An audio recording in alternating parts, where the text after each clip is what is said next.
But they chucked me in the back of the van, took me to a military base, and interrogated me for about 4.5 hours. They pulled one of the big reasons we're in such a mental health crisis right now is a lot of the research I've done that I'll talk about shows unanimously. Back in 2017, I left alone from the UK to hitchhike to the other side of the world. Why did I do this? Partly I had nothing better to do, but also I had this real mistrust for what I was being told. I was being told, as we all are, that the world's a dangerous place. We look at the news and we see bad things happening. We're told that this country is bad, that place is dangerous, and don't go there, don't do this, don't do that. And I just thought it can't be true. So I thought I'd test it. And the idea was that if I could get to the other side of the world just by hitchhiking, just by relying on the kindness of other people, I'd prove to myself and other people that that narrative's wrong. Turns out I was right. There was never really anything that bad that happened to me that wasn't my own fault. Most of the bad stuff that happened to me was either wild animals, so I got kind of attacked by wolves one night, and I had to stand my ground so that they didn't rip me apart. Other nights involved all sorts of discomfort in the tent. I had one very wet night where it was basically like I was basically on a river. I wasn't on a river, but it was heavy downpour and it was coming into the tent and my sleeping bag got soaking wet, but that was my fault as well. The only time other people were really that hostile was mostly because I'd done something wrong or I'd misunderstood something. So I went through all sorts of different countries and cultures, as you can imagine, to get to the other side of the world. I started off in Europe, which wasn't that different from the UK. But then I got into Russia, which again wasn't that different. But then I went into Central Asia. I went into Kazakhstan, Uzbekistan, Kyrgyzstan, Tajikistan, countries I'd never heard of before embarking on this trip. And I won't share too many stories in this first episode. It's really just an overview, but there's some really, really interesting ones. After that, ended up having to go back on myself quite a bit for reasons that will become clear later. There was basically a lot of trouble getting into China. But I got into China, all through China, Southeast Asia, to Singapore, and then managed to find a couple of people who could pay for a flight to Australia because they believed in the journey, what I'd been doing and everything. So 2 years, 3 years in Australia because I'd run out of money. I'd started building a life up in Australia. I had a girlfriend, had a flat, had a career, had a family out there. There was a couple of aunties and uncles that lived out there that I didn't know about before. It wasn't me having kids with someone because I had to leave after too long. So had a bit of a family out there. And then when I left, it meant that I had to uproot that life. It really meant that my life fell apart. So most of us have an established foundation of our life. We have, like I said, a family, a household of some sort, somewhere to live, somewhere to go and earn money, a routine, all these things. And these things are what keep us calm. They're routines. They keep the debt collectors away. They ensure that we have communication with people, social interaction, consistency, normality. It means we feel normal, we can feel embedded somewhere, and we can pursue goals to move forward. And having that ripped away meant that I wasn't relaxed anymore. I could never be relaxed. It took me about 2 years to feel relaxed again after coming home. So that was about as much of an adventure as actually hitchhiking. That difficulty, that determination I needed to get back to having a life established, and I do now, which is partly why I feel ready to start sharing content on YouTube. So it's taken about 8 years to get here from the very first day setting off, but over that time I've gained some very unique insights into a lot of the problems we have. So just so you know, I'm not some random person talking about problems and solutions. I've got a psychology master's degree, a counselling diploma. I'm the director of a CIC, which is basically a charity, just a slightly different one. And I've got a lot of experience working in mental health. And obviously I've done this big adventure. So really what I've done over that time is observed a lot of stuff, combined a lot of knowledge, reflected on myself, and come up with, like I said, just some insights really. So what I do nowadays is I take people outside, I show them the restorative power of nature, of the outdoors, and that's all from personal experience. So I used to have a big anxiety problem and managed to get through it, and the way I got through it was getting outside, being in nature, breathing clean air, or fresher air than is what we have indoors, and just being in green spaces and just being around what we evolved to be in as human beings. We've evolved to be in outdoor spaces, not indoor spaces.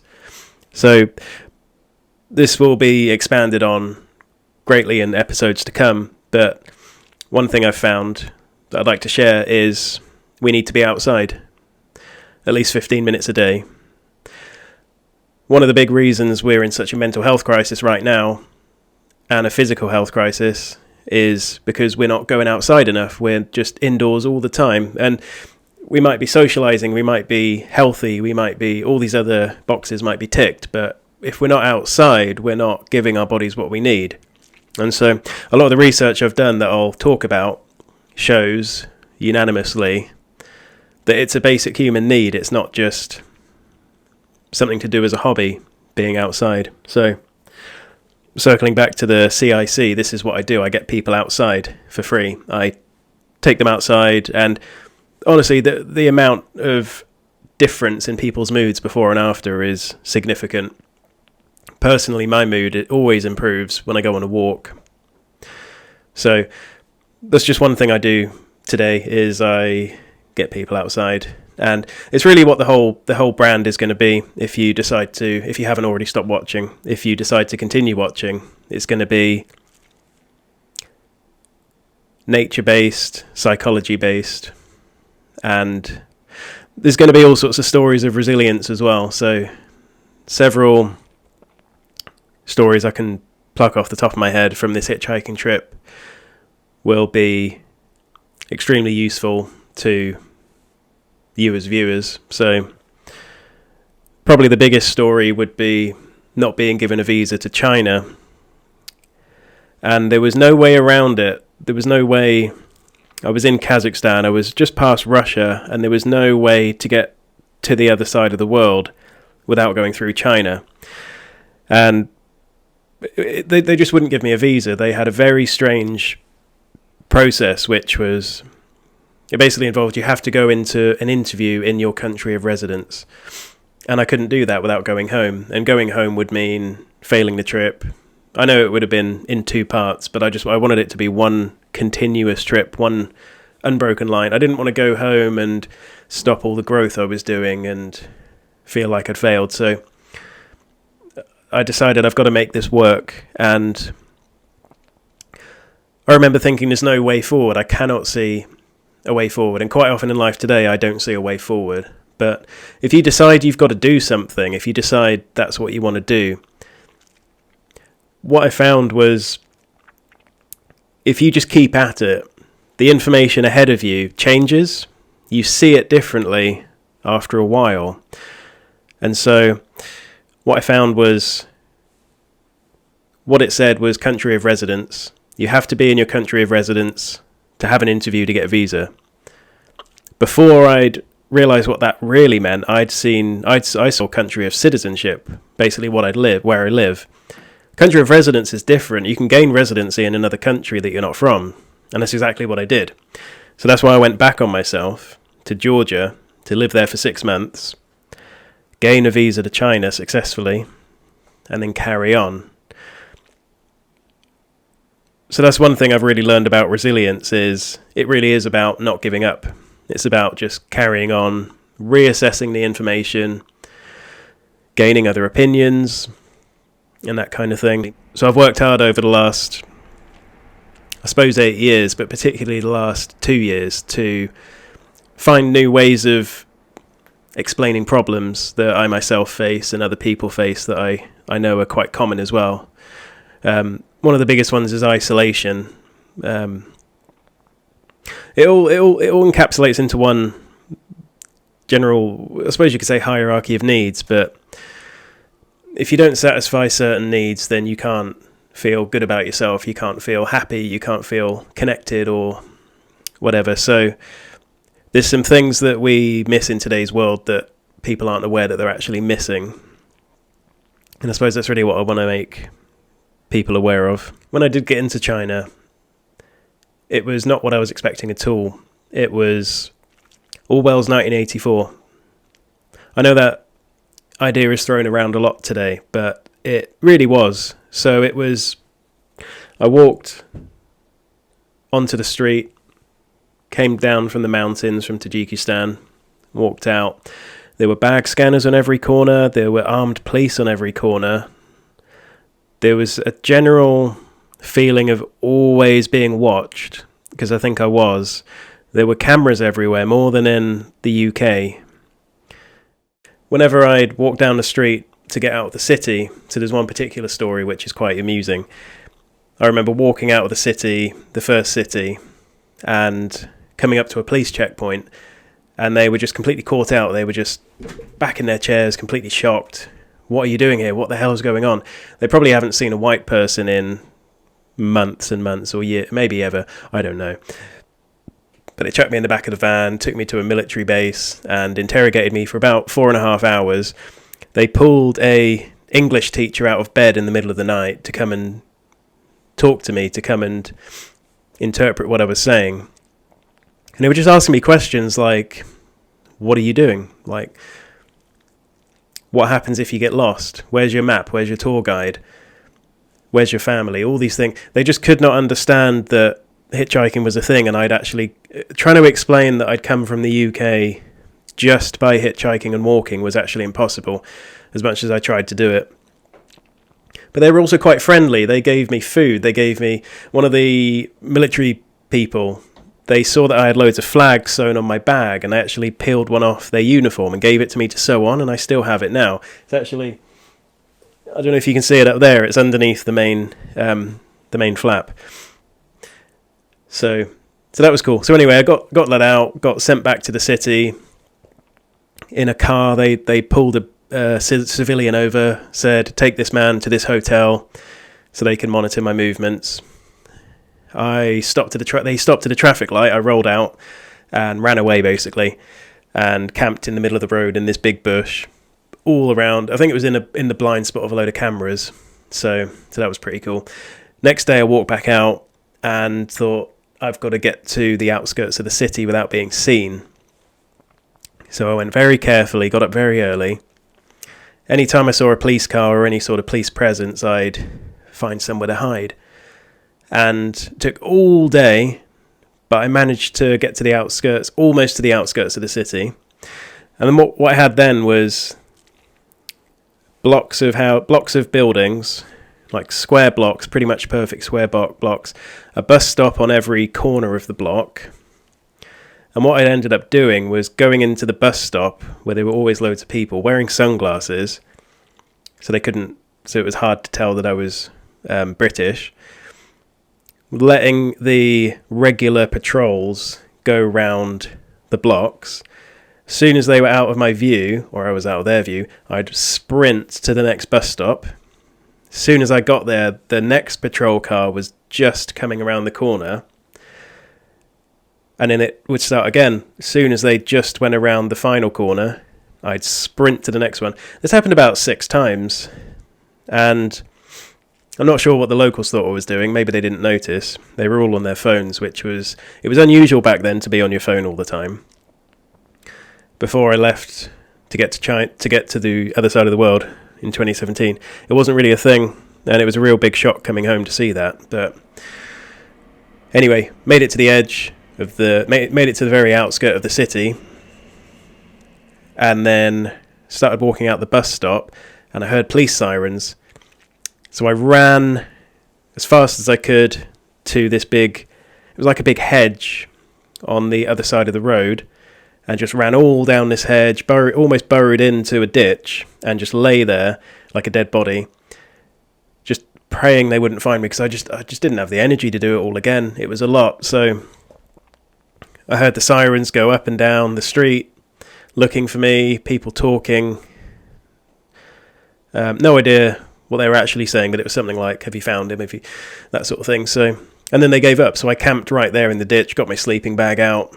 I was very comfy, very cozy, made a cup of coffee to fall asleep to, because I drank that much coffee by that point. That's what I could do, and had a really good night. And the next day, made it out of that city and made it to the next city, which was much, much worse. But that'll be for another episode. So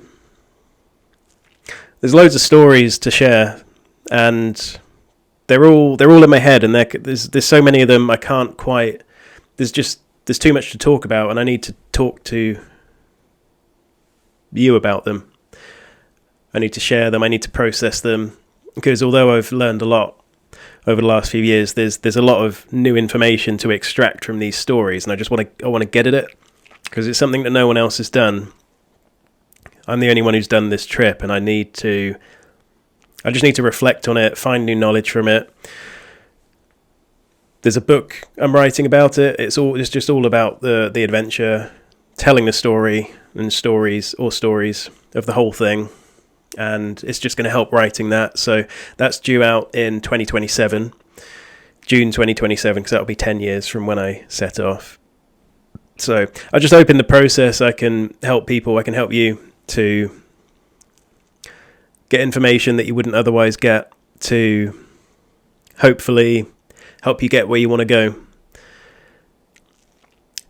So that's it, really. If you're feeling stuck in any way, or you just need that boost, you need that bit of information, maybe that quote to get going, then this is the show for you. So do subscribe, follow, whatever people do these days.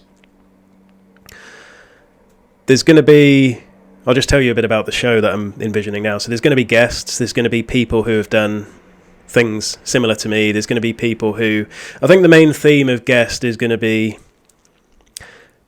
people who have come by knowledge that isn't common. So uncommon knowledge, new information that is very helpful. So that's the sort of person I'm going to try and source. And hopefully I'll learn loads from that as well as providing new information again to you.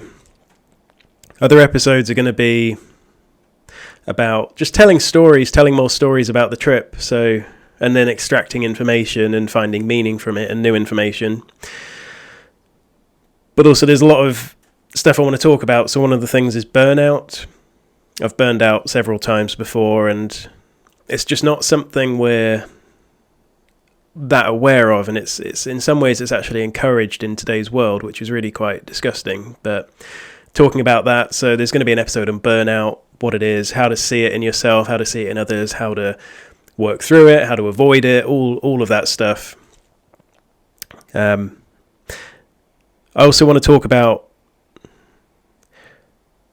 failure, really, and my own experience with it. So instead of thinking failure is this thing that must be avoided, I really see it as something that is useful. So I'm a mountain leader as well, so I can take people up into the mountains and make sure the group's happy, learning, communicating everything, while paying attention to the weather, what it's doing, dangerous elements, all that sort of stuff. So it's probably the second hardest thing I've had to do apart from this trip. So apart from, obviously, master's degree, bachelor's, that was easy compared to the mountain leader qualification. That's not to put you off doing it at all. It's not difficult in the way that academic stuff's difficult. It's difficult in the way that it just requires a different mindset to what we're told in school. So in the assessment week, I went in on the first day, and the main guy running it said, although this is an assessment, we expect you to make multiple failures and to learn from them and to continue growing throughout the week. And I thought that's a really unique way of seeing an assessment course. An assessment course is normally you're in, you either know it or you don't, and then pass or fail. But this was different, and the whole week we were encouraged to push ourselves and grow and notice what we weren't doing so well and admit it and come forward about that. And so the Mountain Leader is really a unique assessment in that way, and I learned a hell of a lot from doing it. So there's a lot in that story about failure and growth that I'd like to share in another episode. So if you have any ideas of what you'd like to be covered in a show, or if you'd like to come on yourself, do please send me a message or write a comment in the comments section, because I'm always looking for ideas. And it's going to be really good to gauge what you as the audience want to know about, want to learn about and see and hear. So definitely communicate with me. I'll respond to everything, and it will be extremely helpful. So that's it. Thanks very much.